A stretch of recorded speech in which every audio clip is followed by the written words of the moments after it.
mamamayan, maraming salamat na maaari na kayo umupo. Muli, magandang araw sa lahat. Kamusta kayo ngayong araw? Mabuti naman? Mainam. Ngayong araw ay may tatalakayan tayong napaka-importanteng leksyon. Pero bago yun, maaari ko bang malaman kung sino ang lumiban sa ating klase? Wala? Mahusay, walang lumiban sa ating klase, lahat ay nandito. Bigyan ng tatlong bagsak ay inyong mga sarili. Ngayon, may inihanda ako dito na alitutunin para sa ating leksyon ngayong araw upang magkaroon tayo ng maayos na talakayan. Ito ang ating mga alitutunin sa ating silid-aralan. Una, makinig na mabuti sa guro at mga kaklase. Importante na makinig kayo sa akin at sa mga kaklase ninyo kapag sila ay nagbabahagi dito sa harapan upang malaman ninyo kung ano ang kanilang mga ideya at upang malaman nyo rin kung ano ang konklusyon natin ngayong araw. Pangalawa, igalang opinyon at damdamin ng iba. Kapag ang iba or ang iyong mga kaklase ay nagbabahagi ng kanilang mga opinyon, igalang natin sila sapagkat yun ang kanilang opinyon. Pangatlo, manatiling malinis at maayos ang silid-aralan. Huwag magtapon ng basura kahit saan. Meron tayong mga basuran sa likod, doon ninyo ilagay yung mga basura. At panghuli, sumunod sa mga alitutunin at gawain sa tamang oras. Sumunod sa mga alitutunin kapag kayo ay aking binibigyan ng mga gawain. At tapusin ito sa tamang oras upang makuha kayo ng malaking puntos. Naintindihan? Inaasahan ko na ang mga alitutunin na ito ay inyong susundin upang magkaroon tayo ng maayos na talakayan ngayong araw. Okay ba sa lahat? Mainam. Ngayon ay dadako tayo sa pagkakaroon ng o pagbabalik-aral. Ngayon, meron ako dito mga salita na ipapakita sa inyo at pipiliin nyo kung ano ang inyong mga gusto o alin sa dalawa ang inyong gusto. Klaro ba? Magpapakita lang ako ng mga pahayag at pipili ako ng kung sino ang aking tatawagin upang pipili kung alin sa mga pahayag ang kanilang gusto. Ito ang ating panuto. Piliin kung alin ang mas mahalaga para sa iyo at magbigay ng maikling paliwanag kung bakit. Naiintindihan? Huwag naman kayong matatakot na pumili kung alin na dito ang inyong gusto sapagkat ito ay inyong opinion. Una, paggamit ng sariling wika o ang paggamit ng wikang banyaga. Alin dito ang inyong gusto? O mas pipiliin inyong gamitin? Ang ating sariling wika o ang wikang banyaga? Mr. De La Cruz, ano ang inyong pinipili?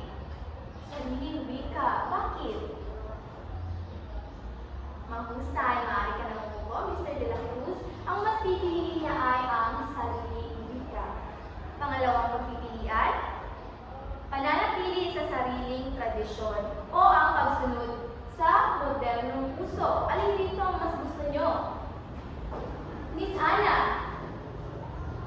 ang iyong gusto ay pagsunod sa modernong uso. Bakit mo nasabi na gusto mong sumunod sa modernong uso kesa sa sariling tradisyon? Maraming salamat sa pagbabahagi ng iyong paliwanag. Pangatlo, pagkakaisa ng mamamayan o ang pagkakawatak-watak. Alin ang mas pipiliin ninyo rito? Miss Honor, ano ang pipiliin? Pagkakaisa ng mamamayan. Bakit iyon ang iyong napili?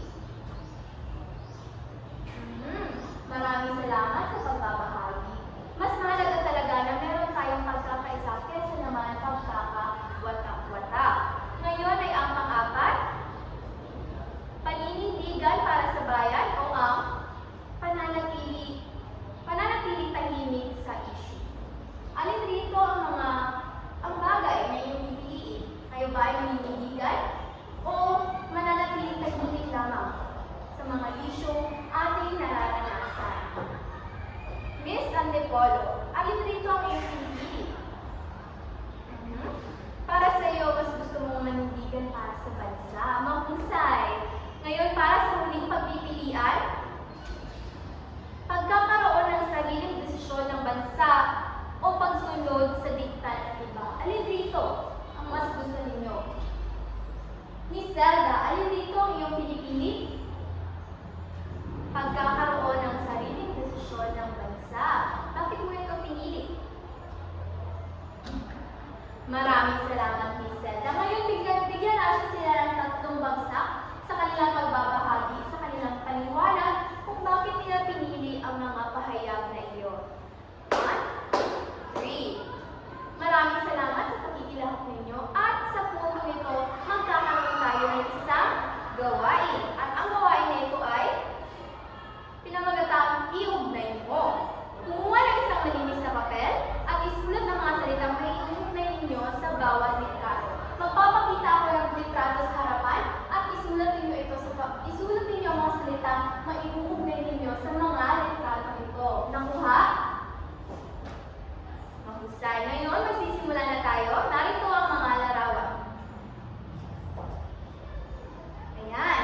Yan ang mga larawan na susulatan nyo kung ano ba yung naiisip. Ano ang mga bagay na inyong pumapasok sa inyong mga isipan kapag ito ay inyong nakikita. Ayan. Okay na? Narito, may mga tanong ako rito inihanda na inyong sasagutin gamit ang mga salitang inyong naisulat. Anong napapansin nyo sa mga litrato? Miss Dawatan, ano ba ang napapansin mo sa mga litrato na pinakita ko kanina? Ito. Mga flag. Maraming salamat. Ano pa? Sila ay nakikipaglaban? Mahusay. Ngayon, para sa ating pangalawang tanong, may kaugnayan o pagkakatulad ba ang mga ito? Pipiliin ko si Miss Tahu. May kaugnayan ba ang mga litratong ito? Meron. Ano sa tingin mo ang kaugnayan ng mga litrato nito? Para sa bansa? Ano pa? Para sa kalayaan? Yun lang? Maraming salamat. Kung pwede ka nang umupo. Maraming salamat sa inyong pakikilahok sa unang gawain natin ngayong araw. At ngayon ating linangin. Maglinang tayo at palalimin natin ang inyong pagkakaintindi. Yan. Para sa ating pangalawang gawain, tukuyin ang konsepto. Basahin at unawain mabuti ang bawat pahayag. Tukuyin kung ito ay tumutukoy sa nasyonalismo, kasarilan, o pagkabansa. Isulat ang inyong sagot sa sagutang papel. Ayan, kumuha kayo ng papel kung saan isusulat ninyo ang inyong mga sagot. At magpapakita ako ng mga pahayag na inyong tutukuyin kung ano nga ba ang mga konsepto ito. Batay sa kung ano lamang ang inyong nalalaman. Okay na? Ayan. Magsimula na tayo. Ito ang mga pahayag. Una, ito ay tumutukoy sa damdaming pagmamahal at katapatan sa sariling bansa. Pangalawa, ito ay kalagayan ng isang bansa na malaya sa kontrol o kapangyarihan ng ibang bansa. Pangatlo, ito ay pagkakaroon ng sariling pagkakakilanlan bilang isang bansa na may mamamayan, teritoryo at pamahalaan. Pang-apat, ang sama-samang pagkilos ng mga Pilipino upang ipaglaban ang kalayaan laban sa mananakop. At panghuli, ang pagkakaroon ng pambansang wika, watawat at pambansang awit na kumakatawan sa identidad ng bansa. Nasagutan na lahat? Ngayon, magpalitan ng papel sa kaklase upang ating iwasto kung tama ba ang inyong mga sagot. Ngayon, bastuhin ang mga sagot ng inyong mga kaklase. Ang una ay nasyonalismo, pangalawa, kasarilan, pangatlo, pagkabansa, pang-apat, nasyonalismo, at panglima, pagkabansa. Ayan. Sino nakakuha ng isang puntos? 2 puntos? 3, 4, at 5. Mahusay. Marami ang nakuha ng 5